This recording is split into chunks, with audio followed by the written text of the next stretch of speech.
Welcome to lecture number 7. Give me a second until I get my laser point. Okay, there you go.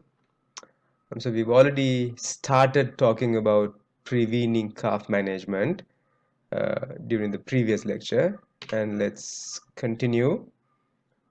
Right. So the first question I want you to think about is, right, so we obviously talked about calves drinking milk, right? What else do calves eat and drink?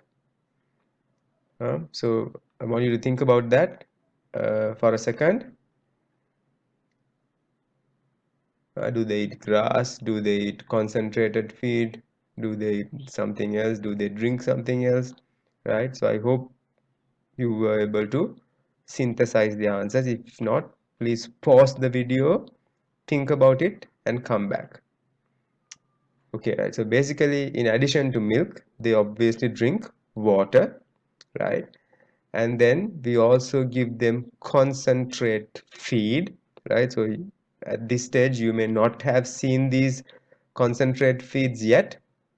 So they are basically like pellets. You might have seen in broilers, layers, cattle, goats, all of them get this commercial feed which we call as concentrated feeds because they are really high in nutrition, right? So the nutrients are concentrated compared to natural feedstuffs like foragers, right? So that's why we call them concentrates, right? And then of course we also need to give some kind of a forage or roughage, right, to calves at different stages, right?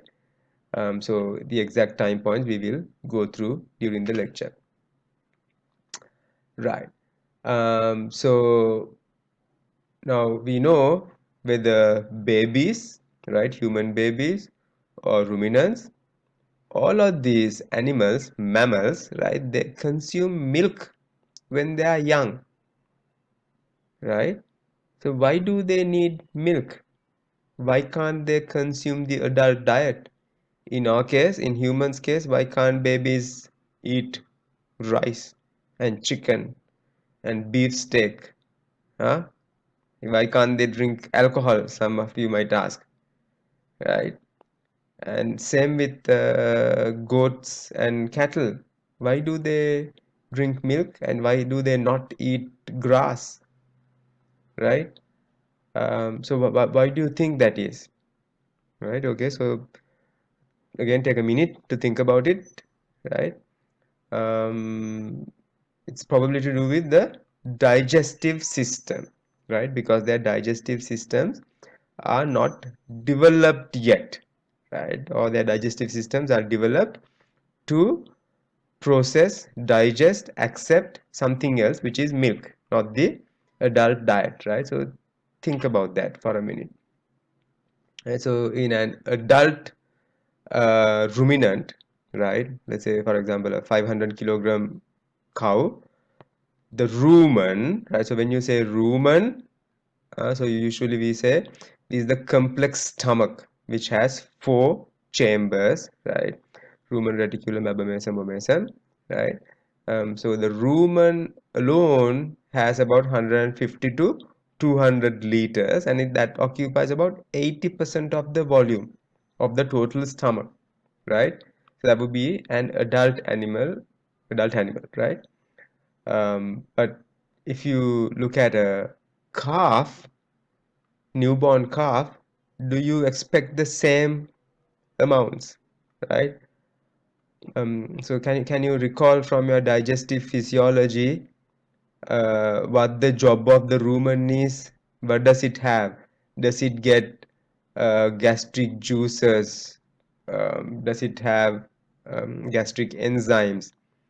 Uh, pepsinogen, trypsinogen, pepsin, trypsin, amylase, all these do those enzymes get secreted into the rumen? What kind of a digestion goes on here, right? So what does the rumen digest? What's the function of the abomasum? Does abomasum digest the same things as the rumen, or does it digest something else, right? Is there a fundamental difference between the digestion process that takes place between these two?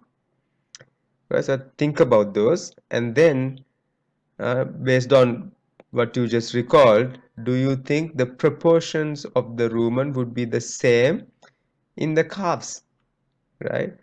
So if the function of the rumen is rumination, that is nothing to do with milk, that's to do with forages and roughages, right? So what do you expect the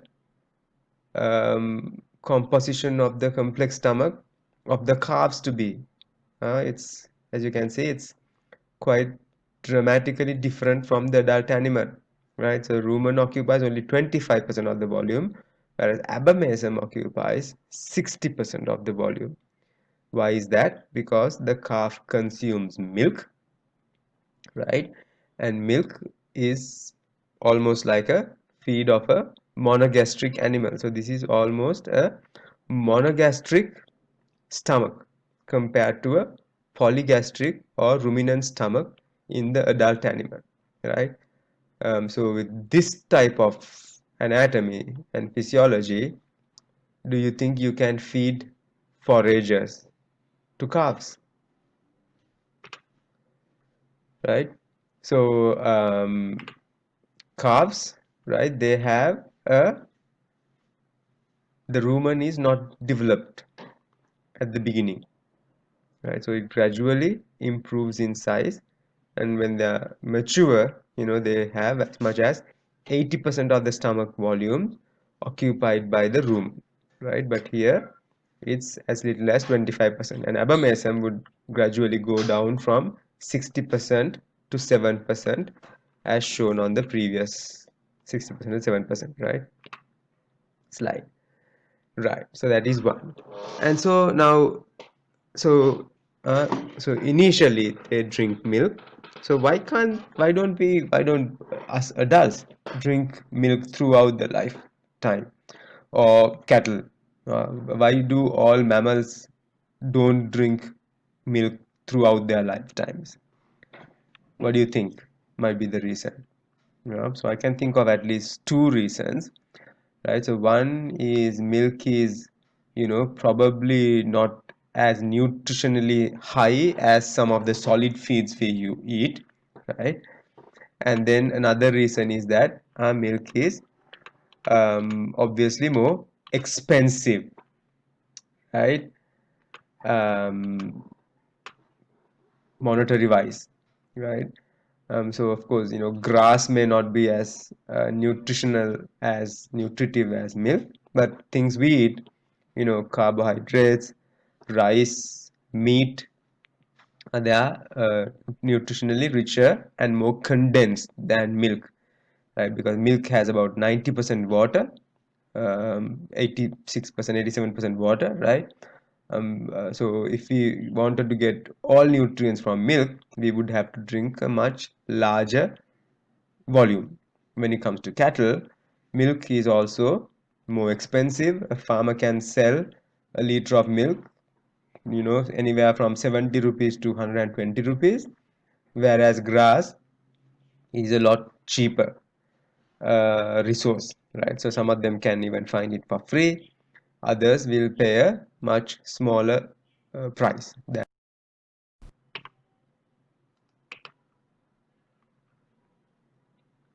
Right.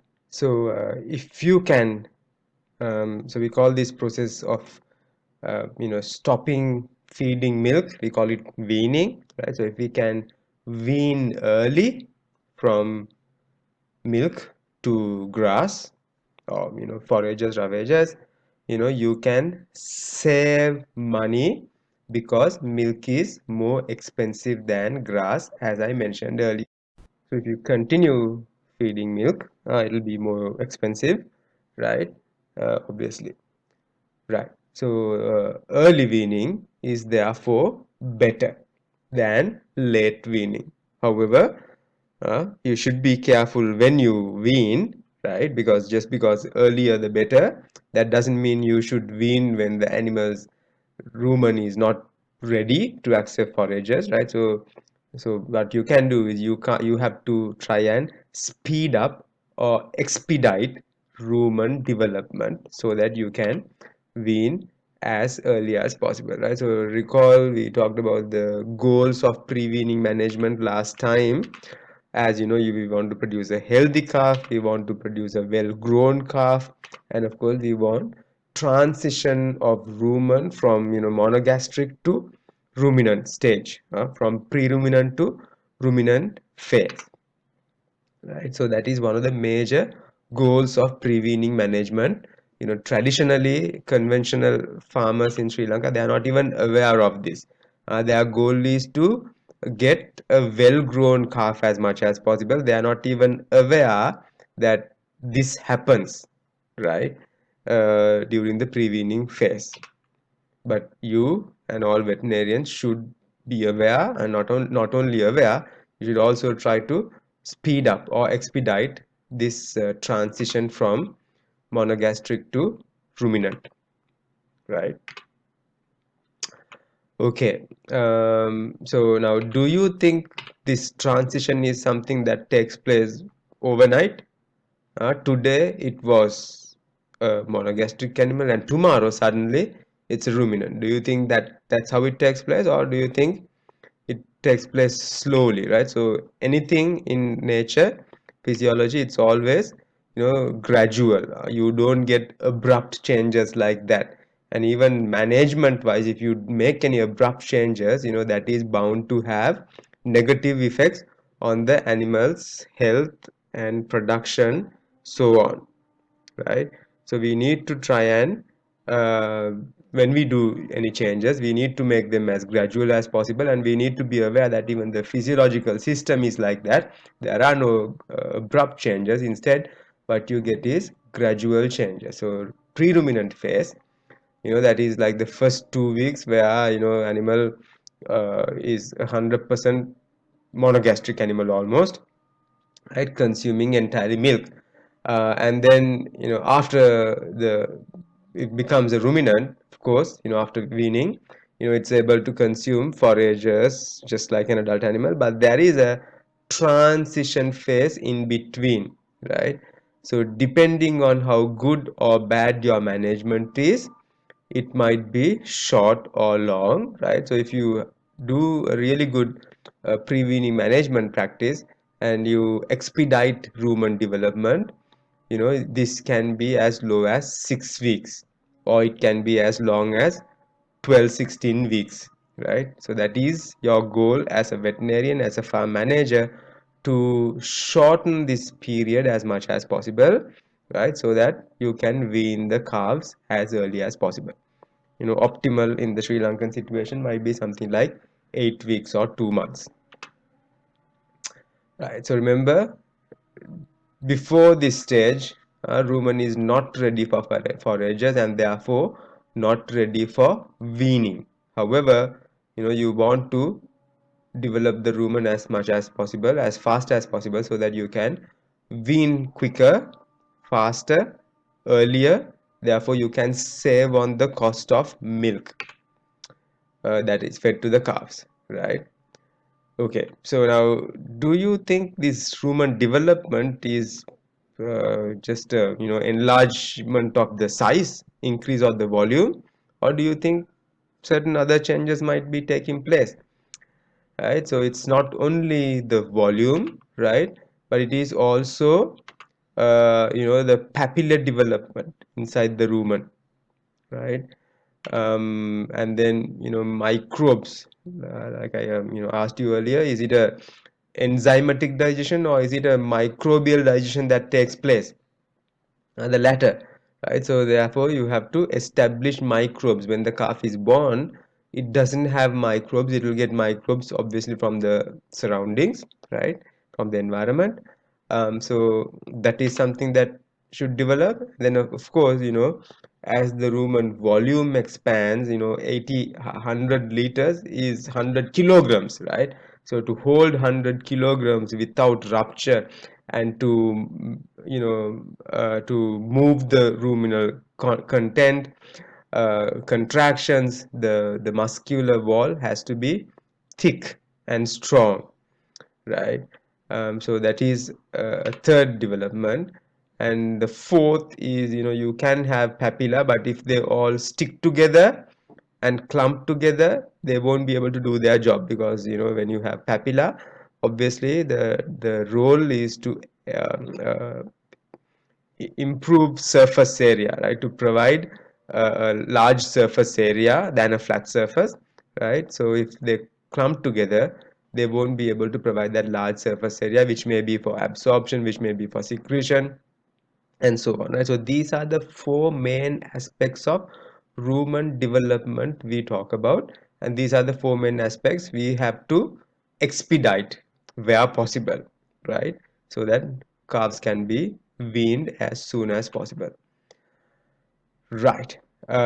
So you might think it is forages that actually expedite rumen papillary development or rumen development altogether, because that is the natural feed for cattle. But in reality, it's actually not the natural grass, straw, water, or milk, but this artificial, so-called artificial feed, which is concentrates, that actually expedite papillary development, right? So with milk only, I think these are photographs taken at 12 weeks of the rumen. So they took three groups of calves, right? So they fed milk to one group, milk and hay to another group, and milk and grain to a third group, right? So grain would be what? What's grain? Like corn, maize, right? So those are grains, right? So grains are more or less similar to concentrates, because both the concentrates and grains have easily digestible high amounts of carbohydrates compared to grass and hay, right? So this experiment, you can substitute with grains with concentrates, right? So this experiment showed that at the end of, I think this was this was done by University of Pennsylvania State, right? And I think this is 12 weeks. I'm not sure exactly, but even from 6 weeks onwards, you can see these changes, where if you gave milk only, hardly any development of rumen papillae. Milk and hay are not much different. But if it's this group where you gave milk and grain, that you got this massive papillary development, right? So you can expect the same effect if you gave milk and concentrate also, right? So remember, it's not the natural roughages or water and milk, but it's the concentrates that produce the best development of rumen papillae, right? So it has to be something, a chemical stimulant in these feeds that have this positive effect on papillary growth, right? So you might recall from your gastrointestinal physiology from first year that there are these three major volatile fatty acids produced in the rumen by the microbes, right? Acetate, propionate, and butyrate. So out of these, butyrate has the strongest effect on papillary development, epithelial development on the rumen, right? Propionate also has to a certain extent, and acetate has a minimal positive effect, right? So acetate usually comes from forages, right? So hay, right? So that's the effect hay or acetate has on rumen development. And butyrate and propionate comes from grain or concentrate feeds, right? So that is the effect these have, butyrate, propionate, grain, on rumen papillary development. Right? So remember, this effect comes from propionate and butyrate mainly. Right. So this is what the undeveloped rumen epithelium looks like, and this is what the developed rumen epithelium looks like. And this is your goal, to convert this to this in as a short period as possible, as a veterinarian, as a farm manager, right? So that should be your goal. So how do you do that? right? So that is the question as a veterinarian. How do you expedite that, right? So under proper management, so in a histological perspective, right? So this rumen without any papilla would look something like this. See the mucosa, no papillary structures. So that is day 3. So as you go on towards day 35, you see the development of papilla slowly. Papilla emerging gradually and steadily, and then by about day 35 you have distinct papilla, under proper management conditions. That is, if you keep giving milk and hay, for example, you won't get this at day 35. Even at day 35 you might have something like this, right? So that is why you have this kind of picture, right? If you give milk and hay, no papillary development, whereas this has a lot of papilla, right, and folds and all that. Okay, right. So I know. So something I always remember is, I hope you have learned during your second year, Cox postulates. Did you learn Cox postulates? Can you recall? That's like, if you want to prove a disease, right? A certain pathogen caused the disease, right? So this was, postulated by Koch, a scientist some time back, centuries ago, Koch, if I remember right. So one thing is that you have to be able to reproduce that. You have to inject the organism and reproduce the clinical picture, right? So similarly here, now if we suspect that this is done by butyric acid, you should be able to reproduce that experimentally, right? So that is what this study did. Infusion of sodium butyrate promotes rumen papillary growth, right? So what they basically did was they took a control group and a treatment group, right? So this is a treatment group where sodium butyrate was given. This is a negative control group where sodium butyrate was not given, right? So when they gave sodium butyrate, papillary length was increased, right? Width was not increased. Width was also increased. See, look at the p-value, significant. So you may not understand this at this stage. So significant p-value, if you get less than 0.05, that means that is statistically significant, right? So both the length increased from 2.76 to 3.33, width increased from 1.13 to 1.31, and then surface area increased from 900 to 1200, right? So so so what is this density? Density did not increase, p-value is not significant. Density would be like how many papilla per square centimeter, right? So the number of papillae doesn't get affected. It is the size of papillae that increase with butyrate, right?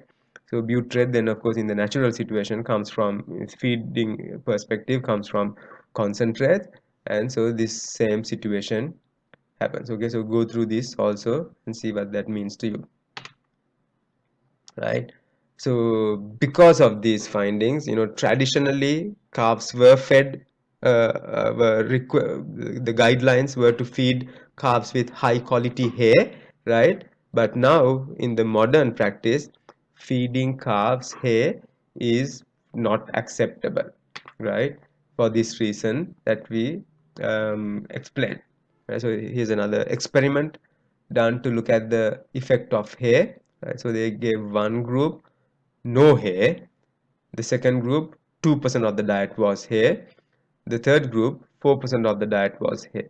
Right? So when they gave hay, right, so the red group received the highest amount of hay. The body weight gain was lowest in that group, 17% less compared to this group, right? and then calf starter, that is concentrate feed, was also consumed less by those animals, right? So basically the take home message here for you at this stage is, with 0% hair they had the highest body weight gain, and higher the hair, lower the body weight gain and other parameters, right? So which is pretty bad, right?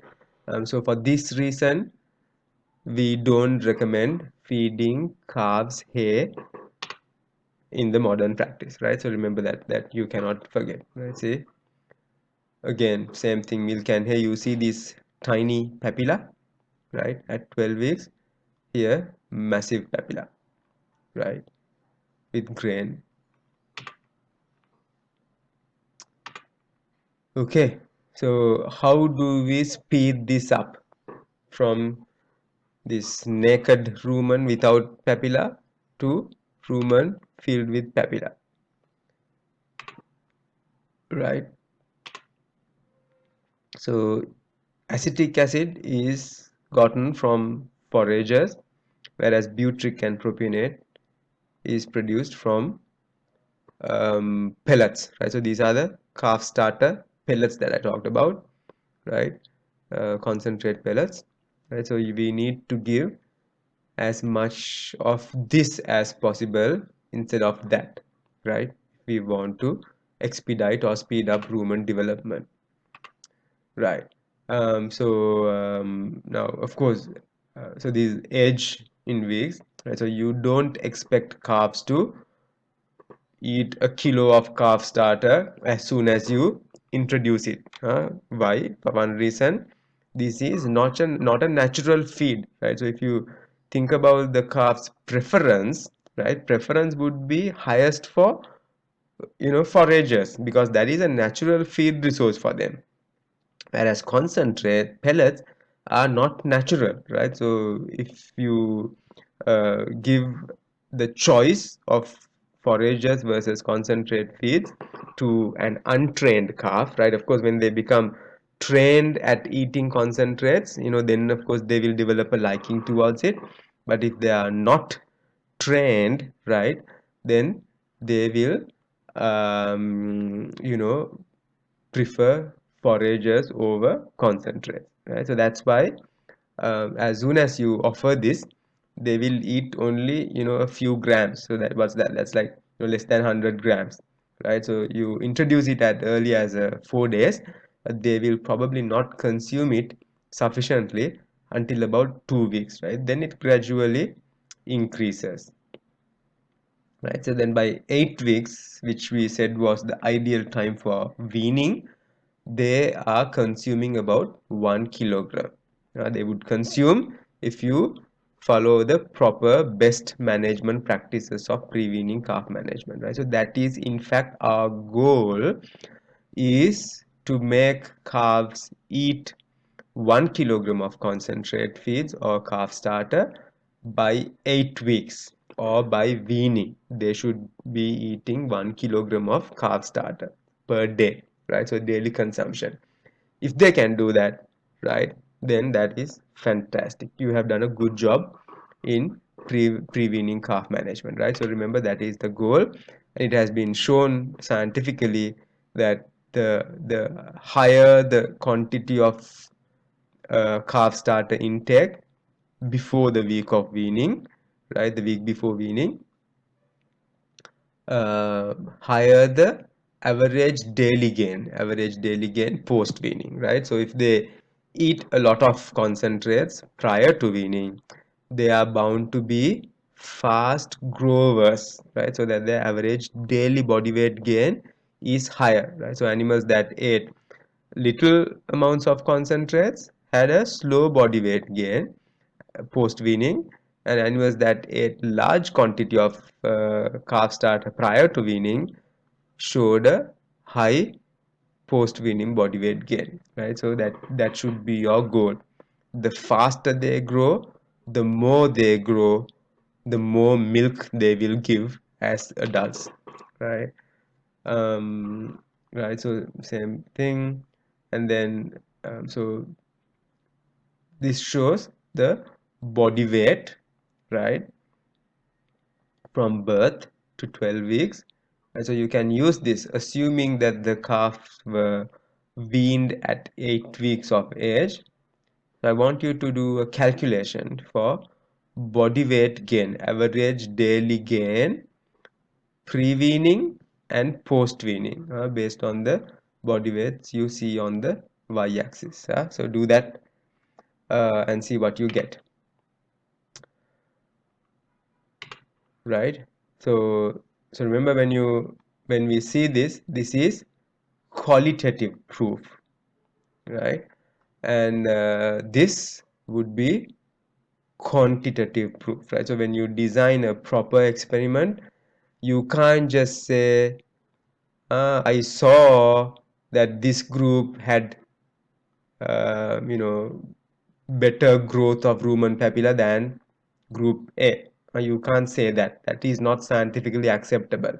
You have to give quantitative proof. You have to say group A growth was only this, but group B growth was that.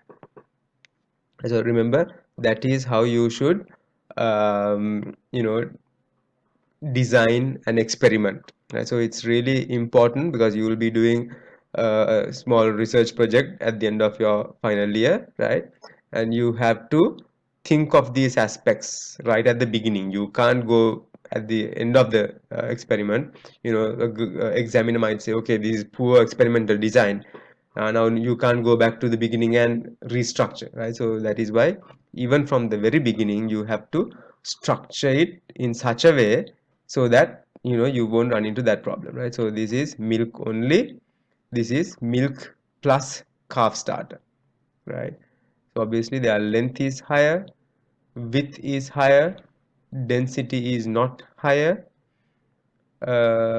surface area is higher. See, significant p values for this, non-significant p value for that. Okay, so same data I showed you earlier on the rumen papilla, right? So this is the effect on the rest of the parameters, right? Rumen weight, right? So here actually p-value is not significant because it is above 0.5, right? So what that says is, it doesn't have an effect on the butyrate, right? Doesn't have an effect on the rumen development as a whole or the rumen musculature development. The effect is on the papilla, right? So emptied rumen weight, p-value is significant here, close to 0.5, right? So obviously the papilla has extra weight, right? So this slight difference might be because of that, because this doesn't have papilla, this has papilla, right? So that means the muscular wall is the same, it's just the papilla, right? So I'm assuming, right? Of course, to prove that, you will have to scrape out the papilla and measure them separately, right? So just go through these parameters, right? Go through these parameters and see if you can make sense of those, right? So this is important because you want this knowledge to design a proper experiment when it comes to your final year. Okay, guys, so we will stop here for today and we will continue next week with the rest. Okay, so don't forget to answer the questions. Answer the questions before you look at, now it's too late for me to say that, of course, you should ideally have answered the questions before you looked at the or watched the video lecture. Okay, guys, thank you and see you next week.